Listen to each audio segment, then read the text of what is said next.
We're here with Grubby at the Intel Extreme Masters, the event in Cologne. What are you doing here? I played the open bracket. And didn't get the results you wanted. No, not really. But we don't have to talk about that. As you know, interviews are a flowing thing. We can talk about anything you wish. So first, thanks for doing this. I know a lot of players just like peace out after they're done with that, but you're still here. And Mana convinced us to stay. Okay. We were gonna leave yesterday because I thought I should get back to go practice for WCS, but instead we went to play Hammerwatch all night. What's that? It's this game that Mana and his brother play. I think it's some indie game, 5 developers. It looks like it's an old game, like 20 years old, but it's not. It's new. And I've never heard of this. So what is the game and what is it? How do you play it? Well, you can you get to start out. You choose you're a mage, a paladin, or a rogue. So it's like a what is it, like a side-scrolling game or what? It's a top-down, simple graphics RPG where you can play with up to 4 players on hot seat. On hot seat? Yeah, like on one PC. Okay. So wow, you take your own place on the keyboard. We were playing on. We're totally doing this when we get back to the HQ, Rich. We're gonna play this game. What's it called? Hammerwatch. Hammerwatch. Basically, Mana has his 8-year-old laptop, which he got 8 years ago. I thought you were gonna say he has this like 8-year-old friend who they play Hammerwatch with. It's a hard game, man. And he plays hard. He plays this with his brother. Okay. And he has his 8-year-old laptop, and we hooked up 2 keyboards to it. So I was with one keyboard on the floor against the bed, and Cassandra was using the laptop, and then Mana was on the numpad side at first, but that didn't work. So he used his own keyboard. So you like transverse this universe with little RPG? Is it like is there micro in it? Yeah, a lot of micro. Oh my God, this sounds so much fun. I'm gonna do it. I'm excited you talked about this because this is gonna improve my life tonight. Okay. I'm gonna play this. Rich, you promise you're gonna play with me, right? Don't shake your head. I'm not continuing the interview until you agree to do it. We'll wait here. I want a more. Come on. A bigger commitment. Yeah, a bigger commitment. You're making the fans wait for this Grubby interview. Grubby, don't you think you should play it with? Come on, Rich. Yeah, come on. I don't like micro games. Oh my God. You can also choose easy. Yeah, we can There's play 4 in easy difficulty mode. modes. Can I play a wizard? You can play the wizard. It has splash damage. All right. Okay. So Yeah, there you go. nice. Now I guarantee you this game's gonna get more attention now that you've talked about it. But so that's what you've been doing. Give us what other than practicing at WCS, and you have a pretty fun group. I'm gonna definitely watch that. Tilo's in that group. But other than that, what's a typical Grubby day in your life these days? What is it like? Well, I'm not sure there's anything really interesting to say. I practice, I stream, and I do my duties, and then we watch some TV. We watch some TV shows. We don't really do much else.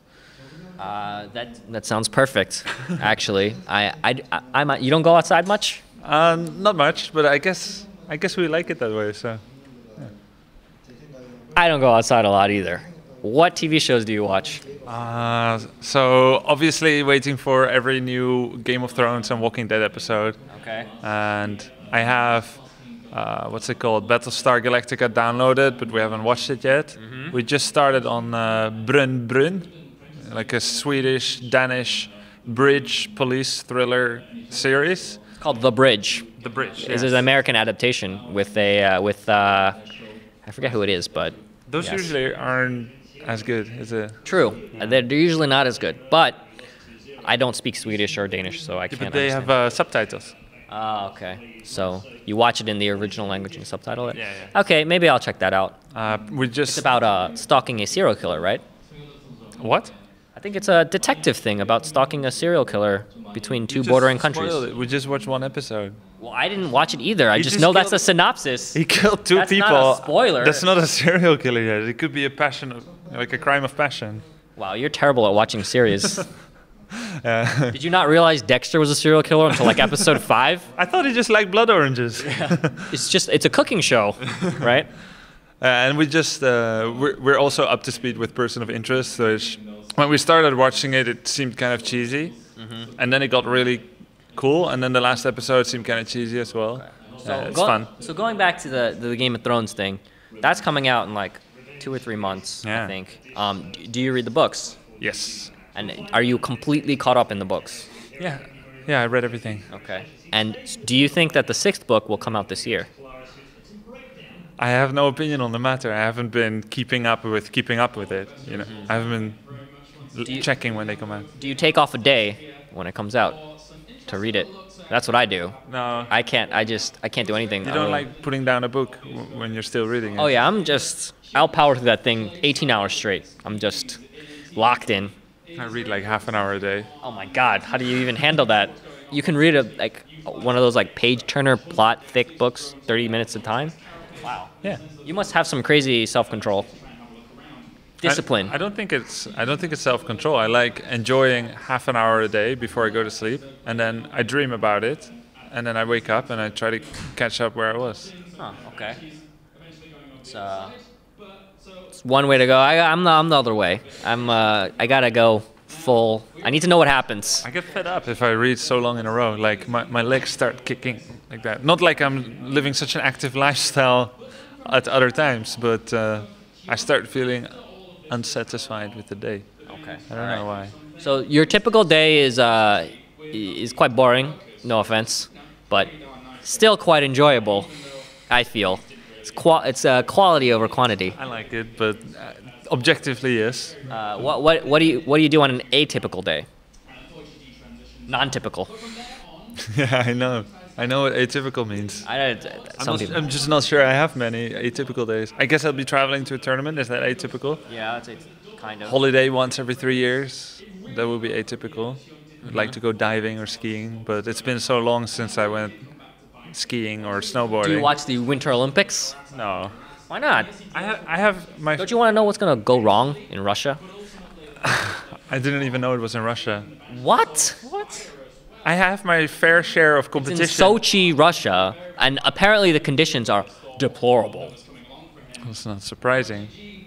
Moscow is great, but most of Russia is different. Sometimes the rooms don't have coat racks, and the toilets don't flush properly. Racks? Coat. Toe coat. Coat. Like Coat rack. Coat rack. So? Yeah, I know. Some of the complaints are ridiculous, but some of them are legitimate. Like some of the toilets don't work. Sometimes there's like, things wrong with the doors. The doorknobs don't work, or like they don't unlock, things like that. Because they rush through the building process, and now they're ready for the Olympics. Yeah, they're supply blocked, apparently. Very, very much so over there.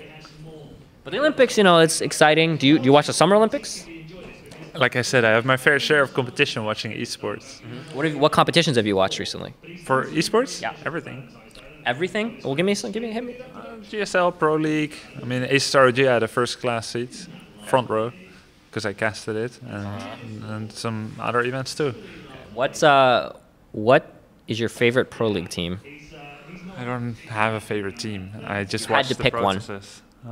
Pick one? SKT one? Parting, Rain, Classic. Front runner. Not very original, is it? Well, I mean, they're popular for a reason. They're very professional, all that stuff. Do you feel that there is a balance issue with Protoss? Now, be honest. You don't see me preparing mentally, don't you? I know. You're just like, fuck. David Kim's not gonna patch shit before the WCS group that you're gonna have in like a few weeks. So. I don't know. Okay. Well, just give me your honest opinion. We'll take it through the lens of a Protoss player. What do you think about balance?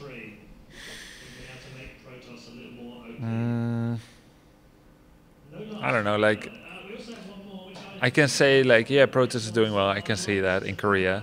But, of course, there's a but. And everything before the but doesn't matter, right? Like, as long as you yourself aren't making extreme use of this supposed imbalance, and you're achieving like, oh my god, like it's so easy, and like I'm beating everyone, or like I have a like I just won because of my race. That feeling, like it's so rare. That's why everyone always thinks that the other race is strong. Almost never after you win do you want to say I won because of my race, because it doesn't feel fun.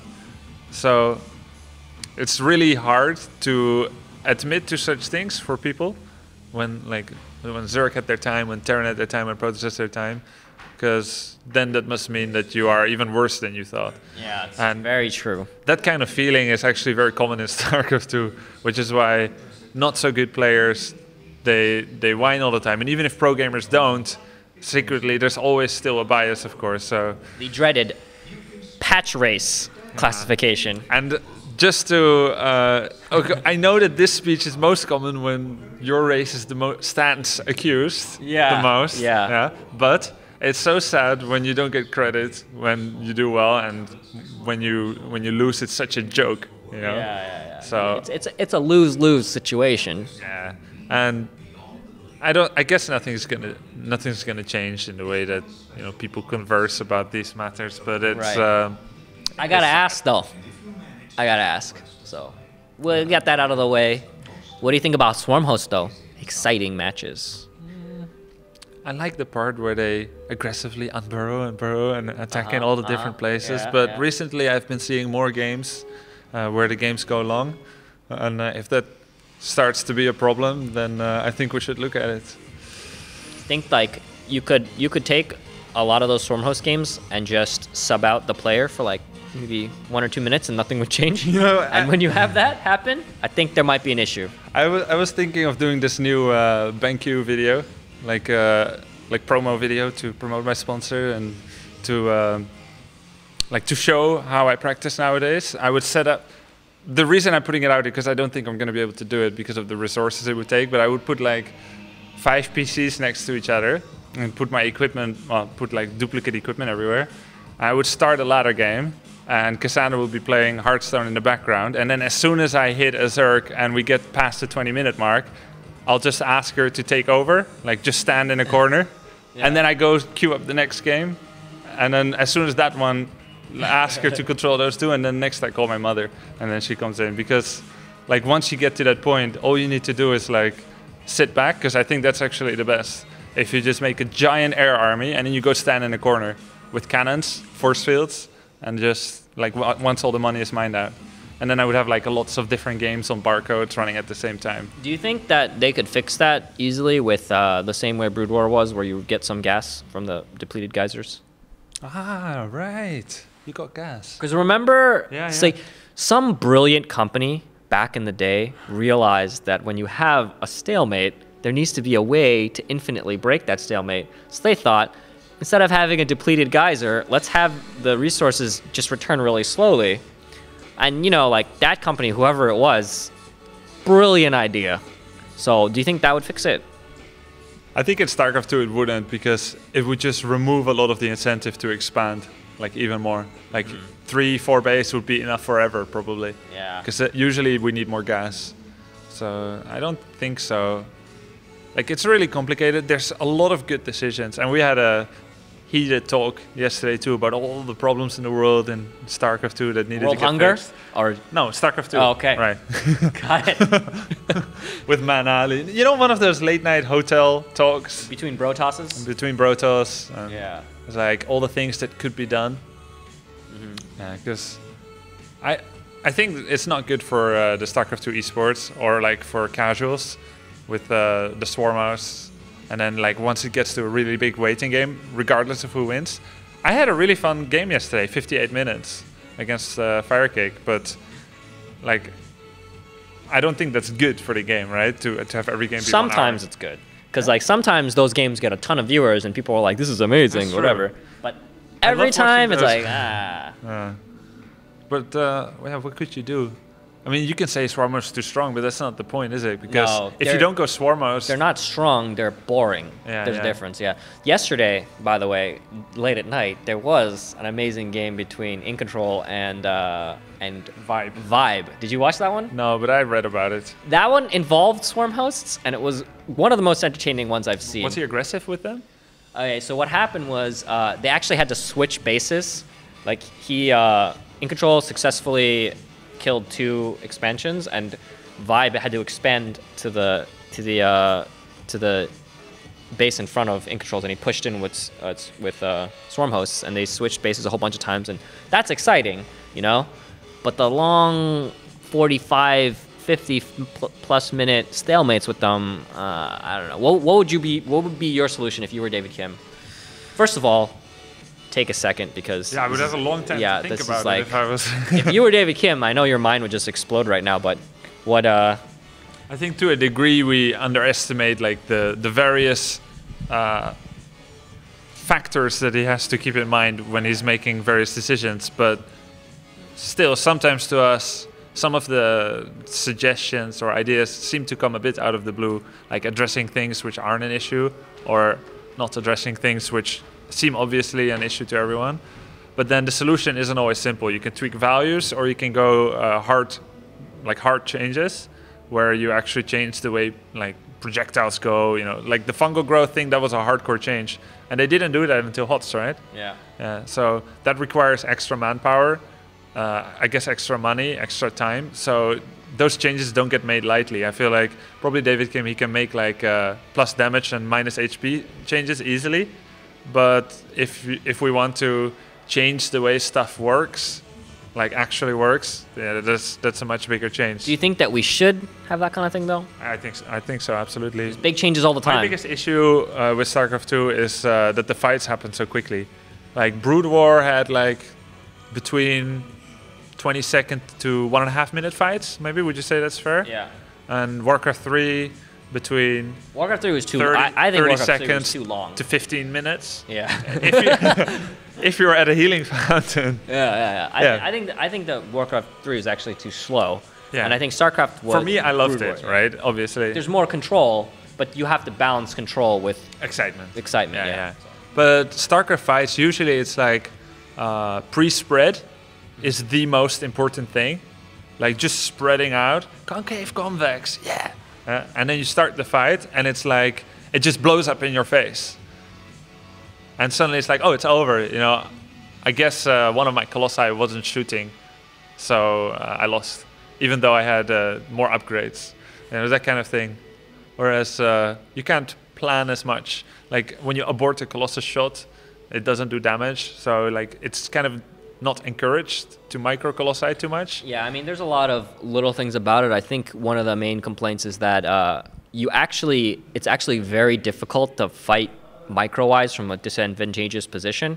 Yeah, whereas your shit just dies instantly instead of being able to like control around it. But then every time in the balance updates, David Kim said that he likes the way that the micro is focused on pre-spreading.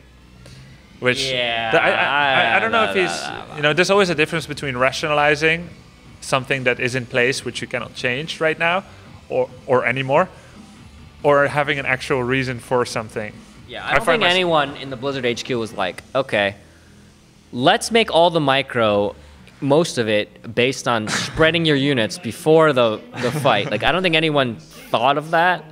And just arbitrarily saying you like it is I don't know. I think a lot of pros just like minds blew at that conception. But at the same time, do you know any pros that actually have different hotkeys for their army, or does everyone just put it on one? I used to have different hotkeys because there was what I was used to in Warcraft 3, like 3 groups at least, sometimes 4. But I learned not to do it from the best. Because wouldn't they be better if they? Because it's like. Because of the whole emphasis on pre-spreading and good positioning, you don't want to walk in like a snake. You want to pre-spread. Yeah. So when you're not in a good position and you see that the opponent is in the vicinity, you want to pull back everything right away, then box, spread it, and then engage. So Hasselhoff's was the one I learned it from first, like 3 years ago. He just had everything in one group: sentries, carriers, Colossus, Stalker, Zealot, and it seems stupid. And probably, maybe in the future, people are like, yeah, I'm going to always put my Stalkers and Zealot in different groups. But you see, that doesn't really happen. Yeah. Like, no one does that. Not even like the Koreans with the monster APM that can do it. Yeah. You just need to move in, out very quickly, and then you individually like control-click the Stalker to select all the Stalkers, and you move them back or blink them back. And that's how you correct it. So vision is key. Once you see where someone is and once you can predict where the fight is going to happen, you 1A your way to the position, and then you spread out. Protoss advice, guys. No, it's not just Protoss. It's every race. Like even Zerg. Well, you don't have to 1A with Zerg. You can just rally the swarm hosts.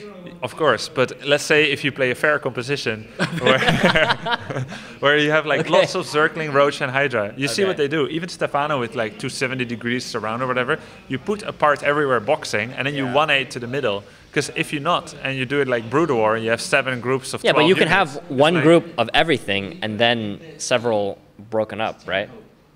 Yeah, but that's a little awkward. Yeah, I don't know. I think that's inefficient. Yeah, maybe. Even the super fastest players keep it on one hotkey now, so I don't know. I mean, you keep the special units in different groups. Mothership Core has a group by itself, Oracle's group by itself, War Prison group by itself. Yeah. Okay. You know, that's enough. That's enough balanced discussion. Okay. You know. Design, but Yeah. Well, I feel like that there is going to be something that comes out that addresses PvT. I'm not sure, but I think Blizzard is actually very heavily influenced by public opinion. Yes. Which is a problem because I feel like that makes all the pros complain. Because they were like, oh, David Kim listens to complaining, so I'm just going to fucking complain all the time. Yeah. And eventually he's going to buff my race. It's like the typical baby crying for their mother kind of thing. And it's like, you reinforcing it. Yeah. David should be stricter. He should have a heart of steel. Yeah. He's like, oh, they're crying again. He needs to be stricter, but he needs to change more. And he needs to, I don't envy his position. Yeah, that's true. We were like wondering like what it's like to be him. You're never going to do a good job when you're him, right? Like, in people's opinion. Well, it's just different. I was wondering about Ice Frog. People love him, right? Yeah, he has so much. He also made the game, right? But the Ice Frog, like the perception around him is first, he doesn't have an identity, which is I think a big deal. What do you mean? People don't know who he is. They don't know his real name. Really? Yep. 10 years, no one knows his real name. I'm serious. He works at Valve, and no one has any idea who he is. Like, there's a lot of speculation in the pictures about who he is. Yeah, right. God, that would just, I would die. Holy. But the changes he makes in Dota are quite huge. Like, every patch is, like, insane. Like, all the different changes, there's, like, crazy mechanics that change and stuff like that. And I think, to a degree, that's indicative of the game. Like, Dota, there's picks and bans, so if a hero's, like, imbalanced, you just ban it. Whereas in StarCraft, if David Kim makes Stalkers really good, let's say. Can't ban him. Like, you can blink twice, you know, like, you can't ban a stalker. You're just going to use it every single game. So that's one of the main reasons that different people don't understand. But still, I feel like they could be a little bit more liberal with the changes. Yeah, I think so. But, yeah, I think mostly what everyone gets really upset about, particularly the pro gamers, where I just feel like my heart's sinking and wondering if that's still my game, is when he's like, we've gotten a lot of feedback that Proxy Tempest is an issue.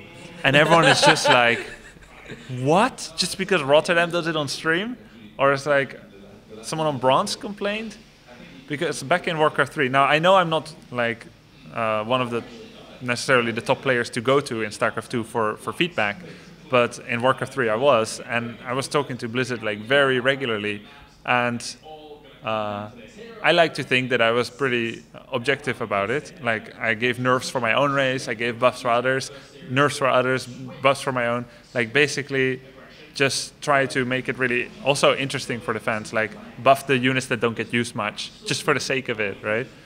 But, well, I don't know, like in StarCraft 2 there's less communication, I think. It would be nice if there was more. And maybe it's just not me, but there's a lot of feedback with others. But how can you then think that like it's so important to buff Hydras in ZVT or ZVC? It just seems like a little bit arbitrary. And then like Proxy Tempest are a problem. It's like, it's so hard to see it coming. Someone puts down a pylon, 25 seconds, a Stargate, a minute, then a fleet beacon, I don't know how long that takes. Then you start a Tempest, you can see the Stargate right next to you, and you can see what it's making. That's a process of 3-4 minutes. I wonder if there's a programmer who couldn't stop it.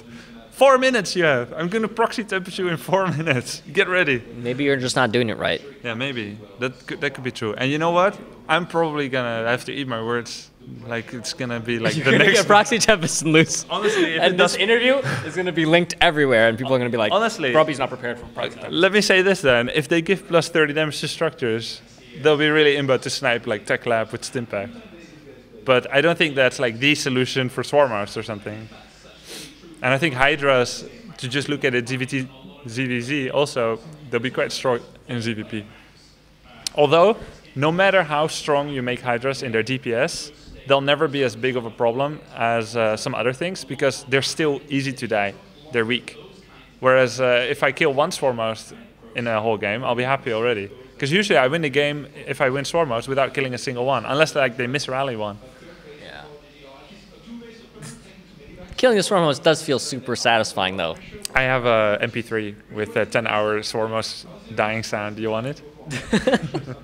Yeah, we can link in the chat about that. But you know, okay. Thank you for your time. I don't want to keep you too long. You know, we have games to watch, Protosses to watch. Do you have any shout outs you wanna give? I know you do. Shout out to Oracle for being so fast. Yeah, it's really fast. Well, shout out to David Kim. You're doing a good job. But I just think, wow, okay.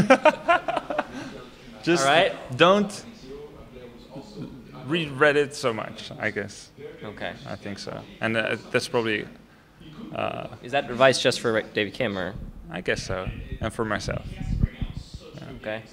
Although I think everyone, in the end, like they're all normal and cool guys, but something about the atmosphere there with Kappas that just makes everyone like a little different version of themselves online. Might be true, yeah, a little bit. Well, sorry for performing poorly here. I prepared since 5 days ago real serious practice, which is why I wasn't streaming, and I had a choice to do like shortcut special preparation practice for the players that were here, or to try and get better fundamentally, and I chose the second one, which which made a pretty bad performance here. It was close, so I went, but I did think I could do better than I did here. I was also very nervous, which is kind of stupid, I guess. But why? I don't know, like, I was nervous. I didn't play that many tournaments recently, and I wanted to do well, and are you nervous for WCS? Yeah, I'm going to be extremely nervous. But relax, man. Yeah, well, that doesn't work because I'm always nervous. Do you want like, an the more MP3 I of care. me saying that? Or? No. I just like even right now I'm nervous just to speak to everyone because I had a bad performance. That's why I was nervous in the interview as well. But I think the more I practice usually, like very targeted practice, the less nervous I get, or when I'm nervous I can use it. So hopefully that will be the case. I have 2 weeks for WCS, and I think I'll stream like maybe 5 days coming home from this, and then spend the rest on private practice. So hopefully that will go well, and it's really my goal to get top 8 in WCS. So. Okay. All right. Well, good luck. Hope you do well, and we'll wait on those PVT nerfs. Why? It's hard for me, Taryn. All right. Thank you. Thanks. Bye.